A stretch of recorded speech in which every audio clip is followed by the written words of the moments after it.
حفاظت کی دعائیں جو ہم نے شروع کی تھی، اس میں آج ہم سورۃ البقرہ کی آخری 2 آیات کی فضیلت پڑھیں گے. نمبر 2 دعا جو ہے، اعوذ باللہ من الشیطان الرجیم، بسم اللہ الرحمن الرحیم.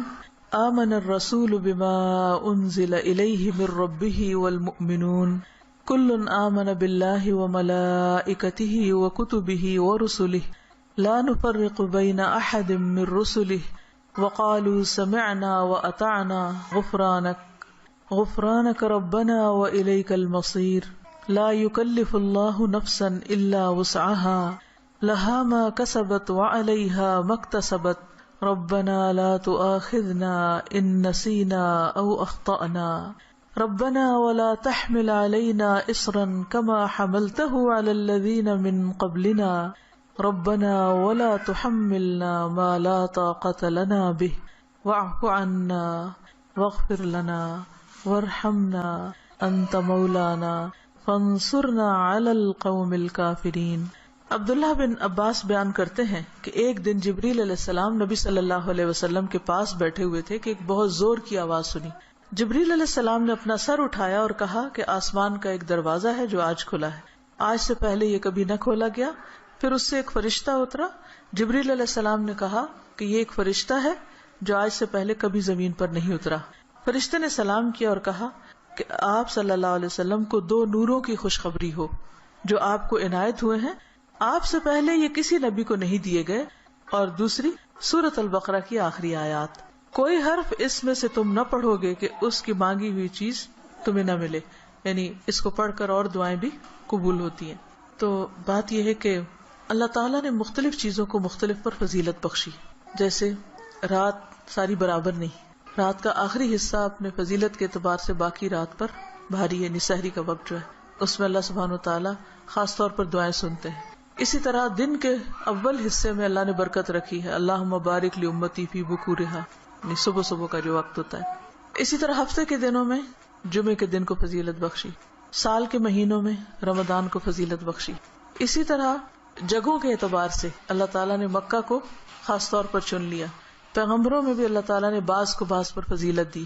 اعمال میں بھی اللہ تعالیٰ نے بعض اعمال کو بعض اعمال پر فضیلت دی. اسی طرح قرآن مجید کی بعض آیات کو بعض پر فضیلت دی گئی. حالانکہ کلام سارا اللہ سبحانہ وتعالیٰ کا ہے، لیکن بعض حصہ بعض سے زیادہ برکت والا ہے. حالانکہ سب میں ہی خیر ہے، سارے میں خیر ہے. تو اسی میں سورۃ الفاتحہ کا ایک خاص مقام ہے، اور سورۃ الفاتحہ جو ہے اس کو سورۃ شفا بھی کہا گیا ہے، رقیہ بھی کہا گیا ہے. اس کو ہر نماز میں پڑھنے کو واجب قرار دیا گیا ہے، اور پھر اس کو پڑھ کر اگر دم وغیرہ کیا جائے تو وہ بھی فائدہ مند ہوتا ہے. اور تجربے سے یہ بات ثابت ہے، جب صحابہ کرام میں سے کسی ایک نے راستے میں کسی سفر کے دوران ایک قبیلے کے سردار کو جو بچھو کاٹ گیا تو اس پر دم کیا تو اس کو آرام آ گیا، جبکہ اس کو کسی اور چیز سے فائدہ نہیں ہو رہا تھا.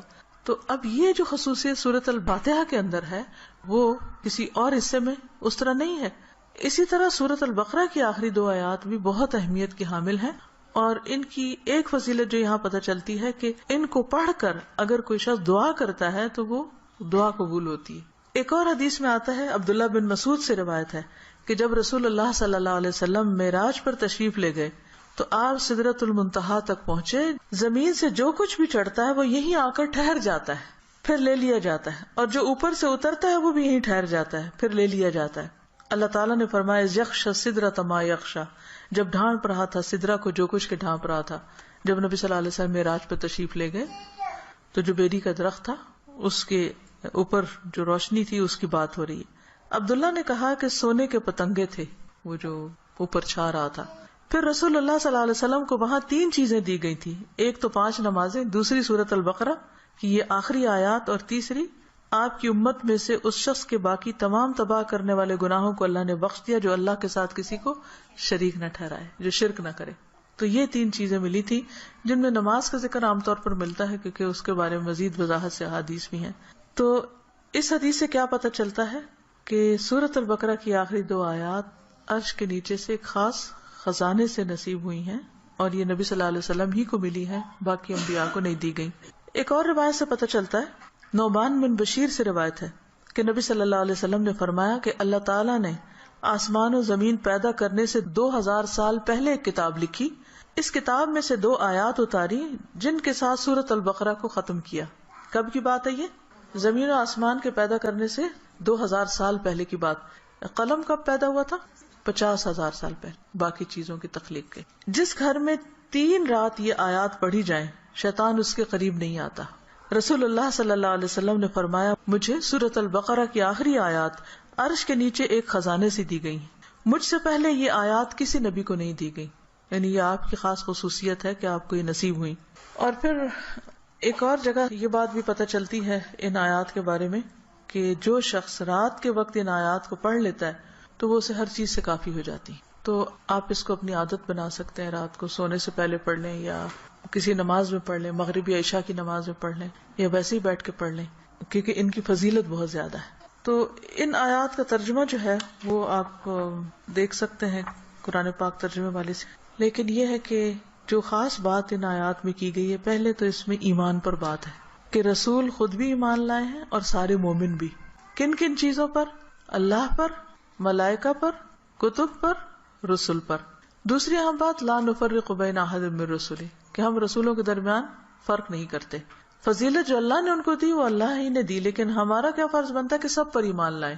اور پھر صحابہ کرام نے کیا کہا, وقالوا سمعنا واطعنا, کہ ہم نے سنا اور ہم نے اطاعت کی, ہم ایمان لے آئے اور جو کچھ ہمیں کہا جائے گا ہم اس کو مانتے ہیں. ہمیں اس کے بدلے کیا چاہیے؟ غفرانک, تیری بخشش چاہیے. یعنی بندہ اللہ کی بات مانتا ہے اور اللہ تعالیٰ اس کے ساتھ بخشش کا وعدہ کرتا ہے. ربنا وإلیک المصیر. اور یہ بخشش کیوں ضروری ہے کہ اللہ تعالیٰ ہم کو معاف کر دے؟ کیونکہ ہم نے اللہ کی طرف پلٹنا ہے, لوٹنا اسی کی طرف, رجوع اسی کی طرف. پھر فرمایا کہ لا یکلف اللہ نفسا الا وسعها, ہر بندے سے حساب اتنا ہی ہے جتنی وہ استطاعت رکھتا ہے, اسی کا مکلف ہے, اس سے زیادہ اس سے نہیں پوچھا جائے گا.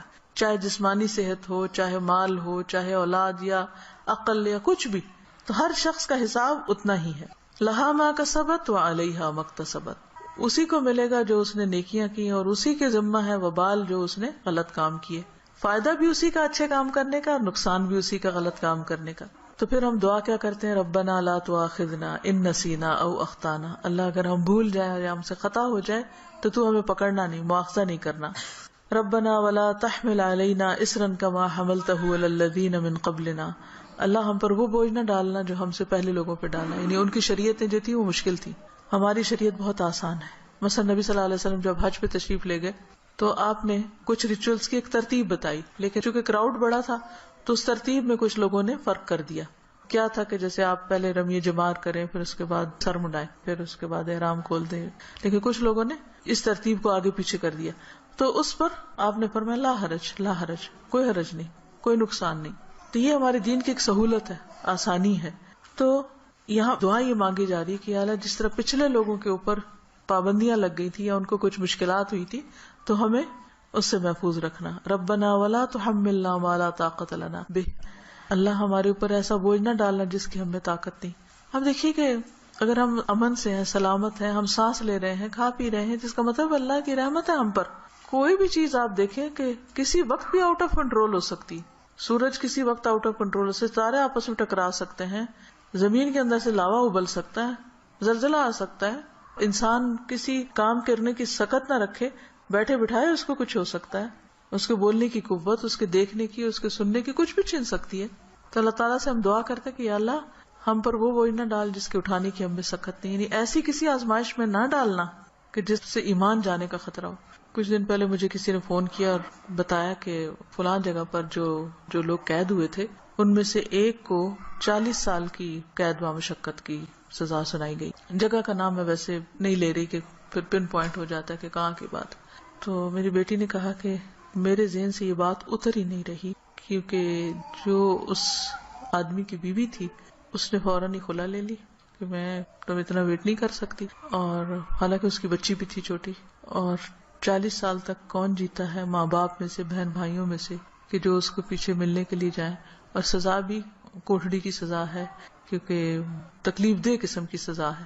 تو وہ کہتے اس شخص کی بیوی نے خود آ کے بتایا کہ میں یعنی کہ کس طرح یہ سب کچھ ہوا اور کیسے وہ پکڑا گیا اور کیسے سزا ہوئی, کس طرح میں نے خلا لے لی اور اب میں خود ارن کر رہی ہوں, اپنا زندگی چلا رہی ہوں. کہتی کہ مجھے جو چیز بہت زیادہ ڈسٹرب کر رہی ہے وہ یہ کہ دنیا میں بھی بعض اوقات لوگوں پر ایسی بڑی بڑی تکلیفیں آ جاتی ہیں کہ جس میں سارے ہی ساتھ چھوڑ جاتے ہیں, تو قبر میں کیا ہوگا اور جہنم میں کیا ہوگا, کوئی حال نہیں پوچھنے آئے گا. اس لیے بہت ضروری ہے کہ ہم ایک تو دنیا میں بھی ایسی آزمائشوں سے پناہ مانگیں، کیونکہ آپ دیکھیں کہ آپ کو 40 سال ایک کمرے کے اندر رہنا پڑے یا ایک 4 دیواری کے اندر رہنا پڑے تو انسان کی حالت کیا ہو جائے. ہم اچھے بھلے کھاتے پیتے چلتے پھرتے، ہم کہتے ہیں جی اب ہمارے فزیکل چینجز آ رہے ہیں، اب ہم جوان ہو رہے ہیں، اب ہم بوڑھے ہو رہے ہیں، اب ایسا ہو رہا ہے، ابھی ویسا ہو رہا ہے. تو ایک شخص جس کی جوانی بڑھاپا سب کچھ ایک جیل کے اندر گزرے، اس کی کیفیت کیا ہو سکتی ہے جس کی کہ مجھے 40 سال یہاں رہنا ہے، 40 سال یہاں. اس کے لیے تو زندگی ایک طرح سے ختم ہے. تو میں نے اس کو سمجھایا کہ دیکھو 40 کے بعد نکلے گا تو صحیح نا، اگر زندہ رہا. اول تو پتہ نہیں کب تک زندہ ہے. سوچو ان لوگوں کے بارے میں، تم اس سے زیادہ ڈسٹرب ہو تم ان کے بارے میں کہ جو قبر میں اس سے بڑی جیل میں، اور جو آخرت میں پکڑے جانے والے ہیں. ان کا کیوں نہیں تم سوچ رہی؟ ان کے لیے کچھ کرو. ہم سب کا فرض بنتا ہے کہ کوئی اچھی بات ہمیں پتا ہے تو ہم دوسروں کے ساتھ شیئر کرتے رہیں تاکہ وہ بھی گناہوں سے بچیں. اسی سے آپ سوچیں کہ دنیا میں 40 سال ایک جیل میں گزارنا ایک وحشت ناک تصور لگتا ہے، کیونکہ ہم ریلیٹ کر سکتے ہیں نا اس کو. لیکن قبر میں کوئی چلا جاتا مٹی کے نیچے، بھول گئے سب کون گیا کیا ہوا. وہاں تو کسی کی چیخ بھی باہر نہیں سنائی دینی. اور لوگ کیسے کیسے غلط کام کر رہے ہیں، خود ہم پتہ نہیں کہاں کہاں غلطیاں کر رہے ہیں. اللہ تعالیٰ ہم سب کو معاف کر دے. تو بات یہ ہے کہ اللہ سے یہ دعا مانگتے رہنا چاہیے کہ یا اللہ ایسی ہمارے اوپر آزمائش نہ لانا، ایسی مشقت نہ آئے کہ جس کو ہم اٹھا نہ سکے، چاہے وہ کوئی بیماری ہو، کوئی مرض ایسا ہو. آپ دیکھیں کہ بعض بیماریوں میں پین ہوتی ہے، بعض میں تکلیف ہوتی ہے، ناقابل برداشت حد تک تکلیف ہوتی ہے. اس وقت انسان کے لیے صبر کرنا اور اپنے آپ کو کنٹرول میں رکھنا کہ منہ سے کوئی غلط بات نہ نکلے. اور اگر منہ سے تو چھوڑے، دماغ میں بھی برا خیال نہ، کیونکہ حدیث میں آتا نا کہ تم اس وقت تک نہ مرو جب تک تمہارا حسن ظن اللہ کے بارے میں نہ ہو. اس کا مطلب نہیں کہ موت اپنے ہاتھ میں لے لو، اس کا مطلب یہ ہے کہ مرتے وقت تم اللہ سے اچھا ہی گمان رکھو تو تمہیں موت آئے. لیکن آپ کو پتہ ہے جب تکلیف کی شدت ہوتی ہے نا تو گمان اچھا رکھنا سب سے مشکل کام ہے، بہت مشکل. اس وقت مایوسی کی طرف سوچ ہو جاتی ہے فوراً. تو ربنا ولا تحملنا ما لا طاقت لنا به، اللہ ہم پہ وہ بوجھ نہ ڈال جس کے اٹھانے کی ہمیں طاقت ہی نہیں، ہم بہت کمزور انسان ہیں. ربنا ولا تحملنا ما لا طاقت لنا به واعف عنا واغفر لنا وارحمنا. یہ جو 3 لفظ ہیں جب انسان پڑھتا ہے تو سوچتا ہے یہ ایسا کیوں ہے، معاف کر دے، بخش دے، رحم کر. کیونکہ یہ بہت شدید ضرورت ہے ہماری کہ اللہ ہم کو معاف کر دے. ہم بہت غلطیاں کرتے ہیں، یعنی اس میں تاکید اور تکرار ہے. واعف عنا واغفر لنا وارحمنا. اگر شعوری طور پہ ہم ہر روز پڑھیں کم از کم ایک دفعہ تو کتنا فائدہ ہو سکتا ہے. انت مولانا فانصرنا علی القوم الکافرین. تو ہمارا مولا ہے تو دنیا میں بھی تو ہمیں کافر لوگوں پر مدد دے. تو اللہ تعالی ہمیں اس دعا کو پڑھنے اور سمجھنے اور عمل کرنے کی توفیق دے. السلام علیکم ورحمۃ اللہ وبرکاتہ.